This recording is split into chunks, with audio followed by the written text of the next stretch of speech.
Hello' everyone, কি খবৰ আপোনালোকৰ? আশা কৰোঁ সকলো ভালেই আছে। Welcome back to Ankur S academy. আমি আমাৰ APSC PYQ চিৰিজটো কণ্টিনিউ কৰিম, কাৰণ APSC পৰীক্ষালৈ বেছি দিন নাই, নহয় জানো? টেণ্টেটিভ কিমান দিছে? 5 জুলাই। চ' কথা কম, কাম বেছি, নহয় জানো? আহক আজি কুৱেশ্যনটো পঢ়োঁ। কুৱেশ্যনটো হৈছে announce the following social reforms by the British government in chronological order.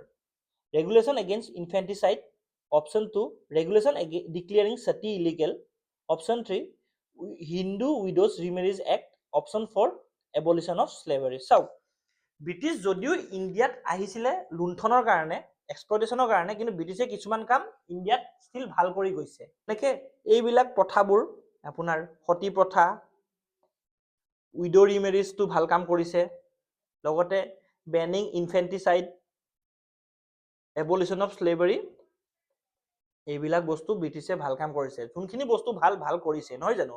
কিন্তু বেয়াখিনি আমাক যোনখিনি এক্সপ্লইট কৰিছে এইটো সঁচাকৈ বেয়া কথা। যেনেকৈ আমাৰ এতিয়াও ধৰি লওক আমাৰ বৃন্দাবনী বস্তুটো ক'ত আছে? ব্ৰিটিছতে আছে। তেনেকৈ আমাৰ কোহিনুৰ ডায়মণ্ডটো ক'ত আছে? ব্ৰিটিছতে আছে। চ' যোনখিনি কাম ভালকৈ কৰিছে আমি ক'বই লাগিব, আৰু যোনখিনি বেয়া কৰিছে আমি বেয়া বুলি ক'বই লাগিব। কিন্তু এতিয়া আমি সেইটো কাৰণে অহা নাই, আমি ডিবেটত অহা নাই আমি কোনটো ভাল কাম কৰিছে কোনটো বেয়া কাম কৰিছে, নহয় জানো?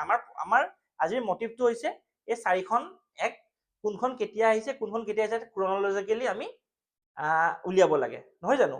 চ' আহক আমি এটা এটাকে ডিচাইড কৰোঁ। চ' ডিচাইড কৰিবলৈ এটা এটাকে আমি ডিছকাছ কৰোঁ, ঠিক আছে? চ' আহক, প্ৰথমতে কি আছে আমাৰ? Regulation against ইনফেণ্টিচাইড।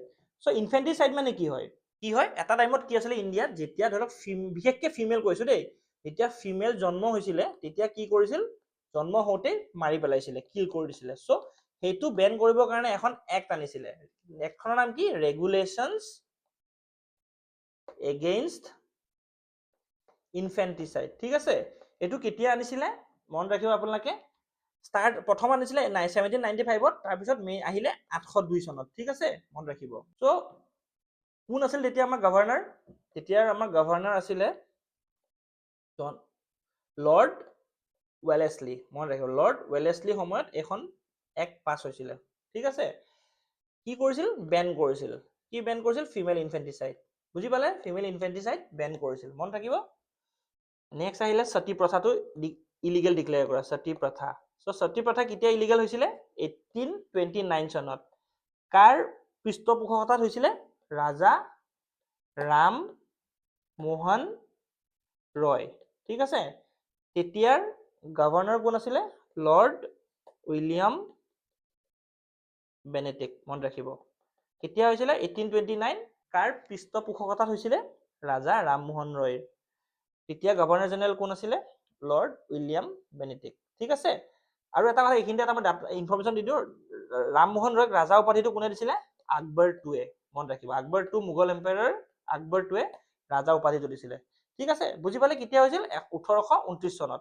ইম্পৰ্টেণ্ট হয় কুৱেশ্যনটো দেই, কাৰণ আহিছে যিহেতু এনেকুৱা ধৰণৰ আৰু আহিব পাৰে। চ' নেক্সটখন কি আহিলে আমাৰ? এবলিশ্যন অফ স্লেভাৰী, ঠিক আছে? কেতিয়া হৈছিলে? 1843 চনত। তেতিয়া গভৰ্ণৰ জেনেৰেল কোন আছিলে? লৰ্ড এলেন বড়ো, মনত ৰাখিব। এলেন BOROUGH, BODO নহয় আকৌ, BOROUGH, ঠিক আছে? লৰ্ড এলেন বড়ো। কি হৈছিলে? স্লেভাৰী বন্ধ কৰিছিলে। সেই সময়ত স্লেভাৰী বহুত প্ৰচলন আছিলে, আৰু সেইটোকে দেখি এলেন বড়োৱে বিল পাছ কৰি পেলাই স্লেভাৰীটো বেন কৰিলে, ঠিক আছে? তাৰপিছত আহিলে হিন্দু ৰিমেৰিজ এক্ট, ঠিক আছে? Hindu widows remarriage, Hindu widows remarriage act, ঠিক আছে? কেতিয়া আহিছিল? 1856 চনত। তাৰ কোনে লিড লৈছিলে আমাৰ ইণ্ডিয়াৰ পৰা?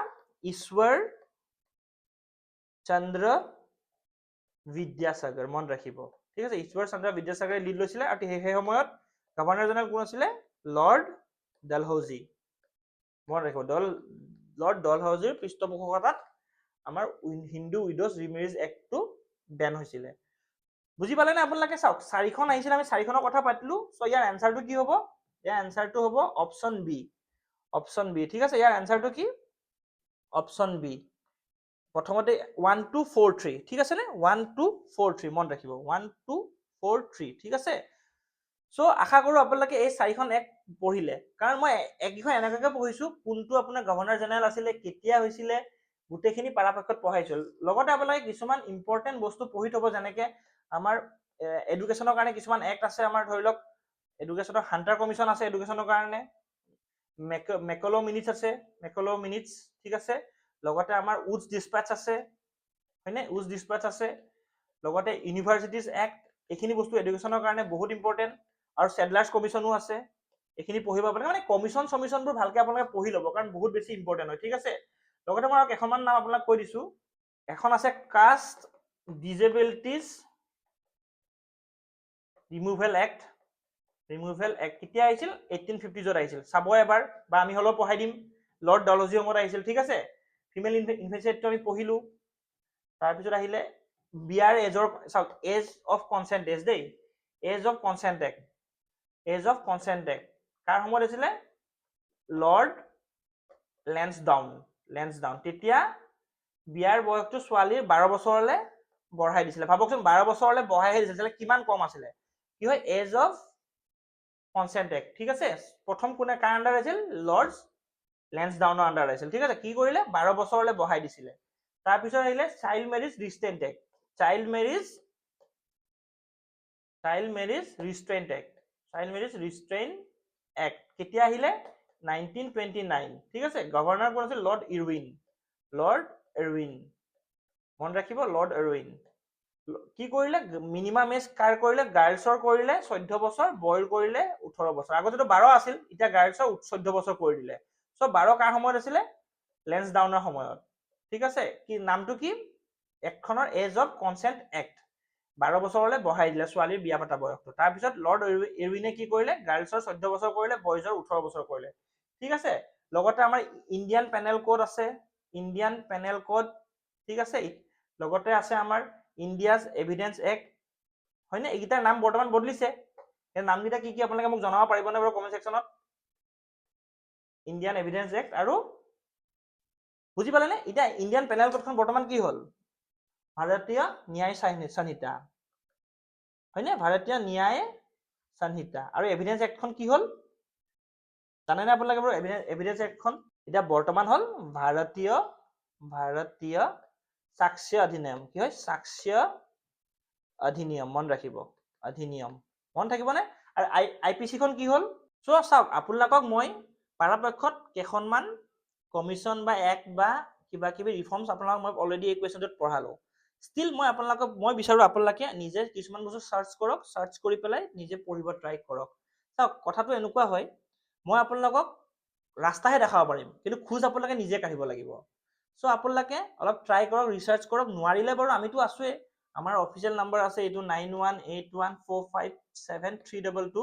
ডাইৰেক্ট কণ্টেক্ট কৰিব পাৰে। কমেণ্ট ছেকশ্যন আছে, ইনষ্টা DM কৰিব পাৰে, ফেচবুক DM কৰিব পাৰে, ইউটিউবৰ কমেণ্ট ছেকশ্যন আছে, য'তে পাৰে আপোনালোকে কমেণ্ট কৰক। কিবা বুজি নাপালে আমাক ডাইৰেক্টলি সোধক, কাৰণ আমাৰ কামটোৱে হ'ল আপোনালোকৰ ডাউটবোৰ ক্লিয়াৰ কৰোৱা। ট্ৰাই কৰিম, কিবা এটা বস্তু নোৱাৰিব আমি ইমিডিয়েট আপোনালোকক ৰেছপণ্ড কৰাটো। চ' আশা কৰোঁ আপোনালোকে আজিৰ ভিডিঅ'টো ভাল পালে। যদি ভাল পাইছে, লাইক কৰিব, শ্বেয়াৰ কৰিব আৰু ছাবস্ক্ৰাইব কৰিব। ভিডিঅ'টো ইমানতে সামৰিছোঁ, ধন্যবাদ।